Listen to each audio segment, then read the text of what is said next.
Are you fixed for Friday, Jamie? How things going injury-wise? Have you few players coming back? Yes.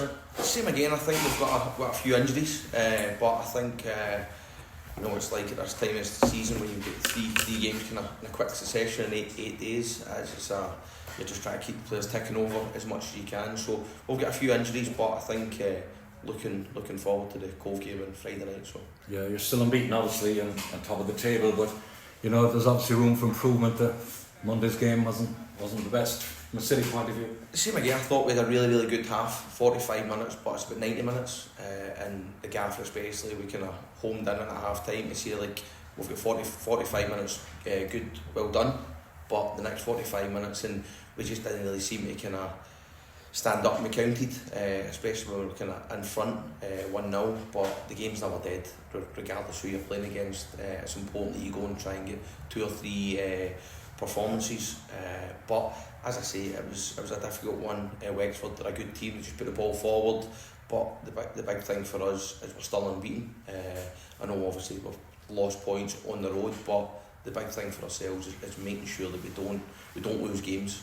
And listen, I thought we've been stood up, and the big thing for us is that away support as well has been excellent all season, and it just seems to get us over the line in the last kind of 9 minutes of the game, which is really, really good.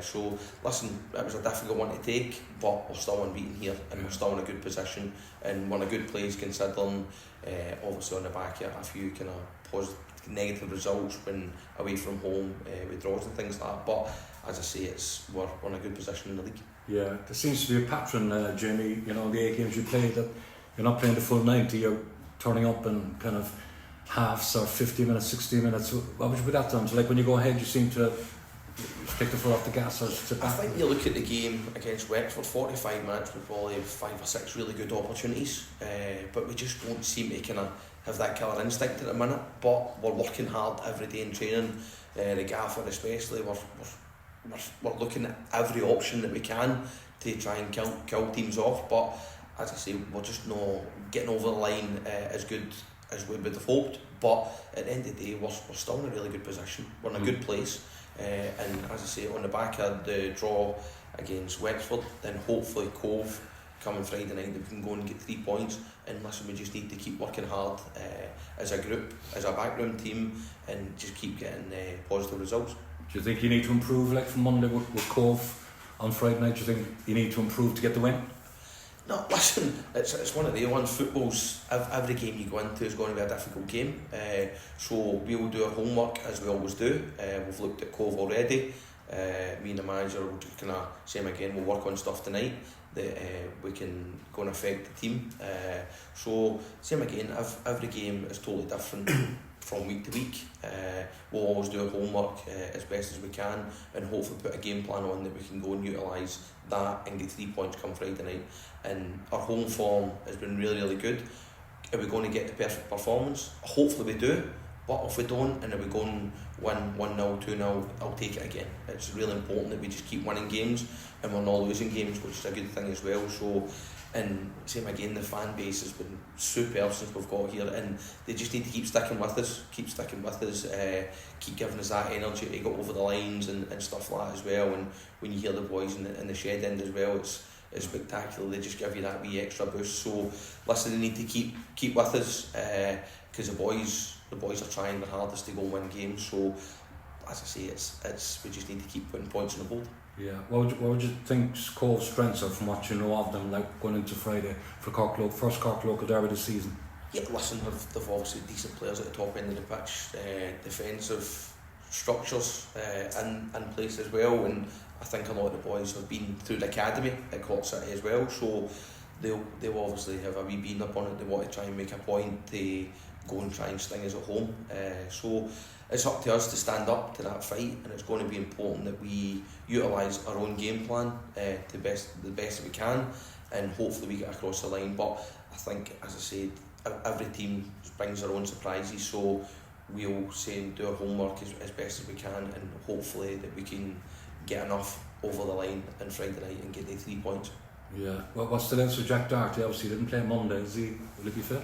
Yeah, I think Jack's obviously going to pick up a wee knock from the weekend, and it's a busy schedule when you've got kind of 3 games in 8 days, and you just really need to try and get kind of caught and roll around some of these players.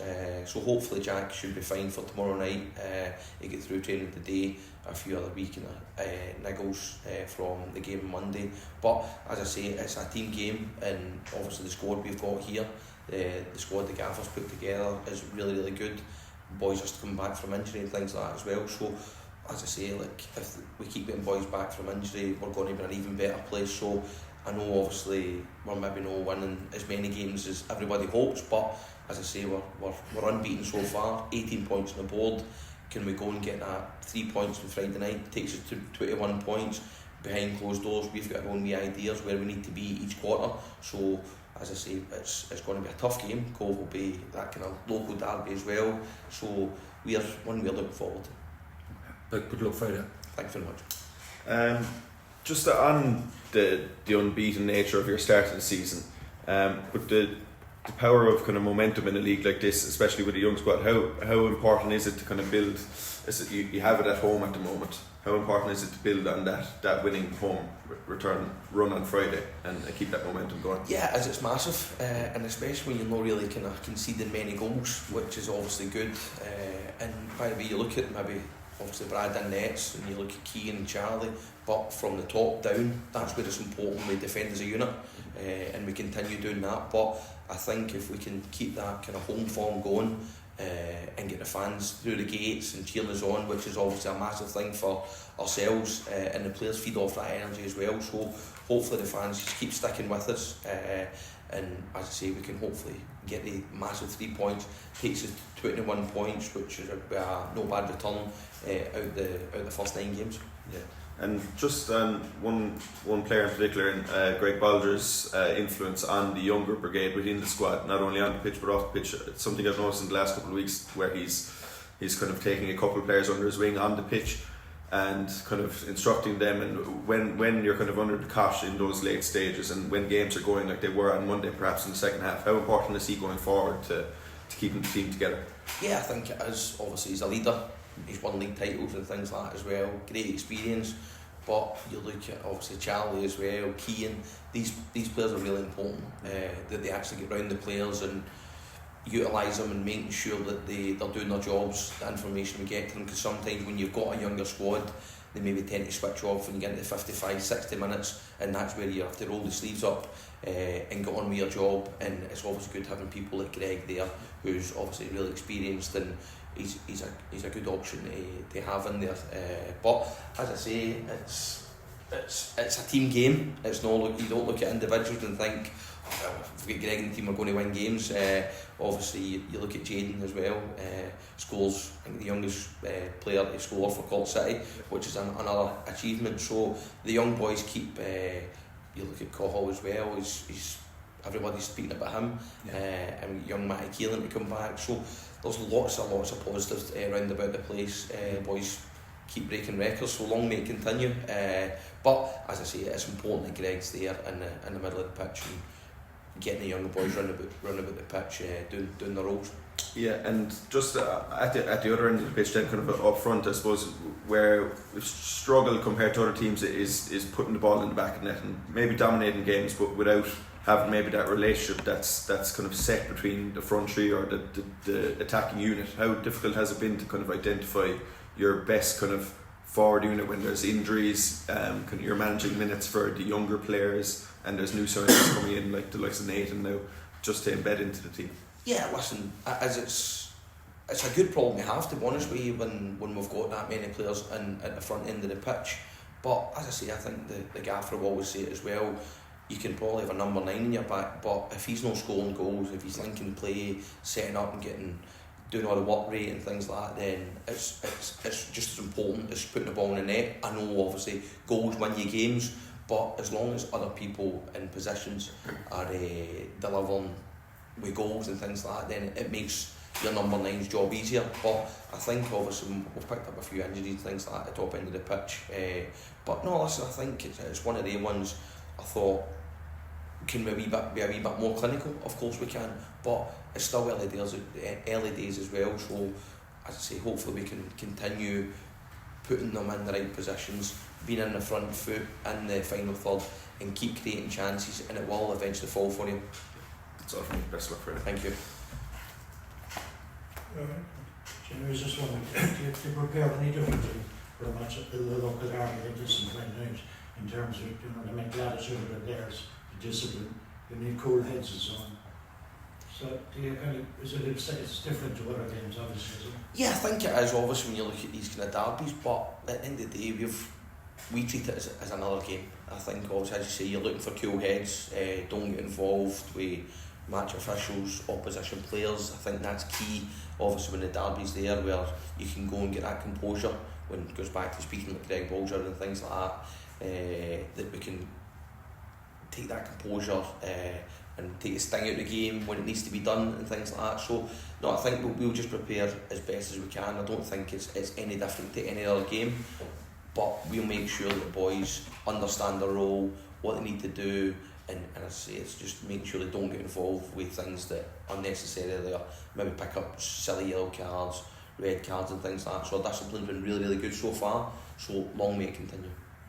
And again, in terms of the bragging rights and so on, if you win on Friday night, do you think that send out a kind of a statement of intent to the rest of the league? Yeah, I think it is. Listen, we've just got to concentrate ourselves from now to the end of the season, and it's just about winning as many games of football as we can. And if we're not winning games, we just don't get beat. That's obviously the be all end all. And make sure if we're not going to go win the game today, then we just pick up a point. But that's not the attitude we've got. If it's going to be, because some teams are different, where they just put the ball forward and make you defend, and unfortunately that's football. Sometimes you're not going to be 90 minutes on the front foot, creating 15 chances a game. Some teams will just basically turn the ball in behind, make you defend, and then that's when it's up to the defenders, strikers coming back and helping each other out. So same again, listen, talking about bragging rights, it would be good to have DB bragging rights over Cobh, but it's another game, and it's a game that we are more than capable of going and putting 3 points on the board. But it'll be a difficult game. As I say, every football game from now to the end of the season will bring different surprises to it. Can you just give us a small bit of information on yourself and Tim? You played together in Scotland, did you? Yes, I played with Timmy. How long have you known him and so on? Probably too long, actually. No, listen, Timmy is great. He's given me an opportunity to come back into full-time football. I've probably knew him for maybe 15-20 years. So, as I say, the relationship is really good. Understand what he wants off of me to deliver with sessions and things like that as well. So, it's really, really good. We've got a good understanding with each other. I think sometimes he's actually brought a calm head out myself sometimes, and vice versa. Obviously, we kind of bounce off each other, get kind of good ideas and things like that. But at the end of the day, Timmy's a man. He's in charge of everything, and he wants or requires from myself. Then I'll make sure I do with 100% commitment. So, as I say, it's a good. We've got a good kind of camaraderie between us, and obviously you've got Richie and Fenners and stuff like that in there as well, which is good to have other people. So as I say, I've known him for 20 years now, and as I say, hopefully I can be part of something good moving forward now.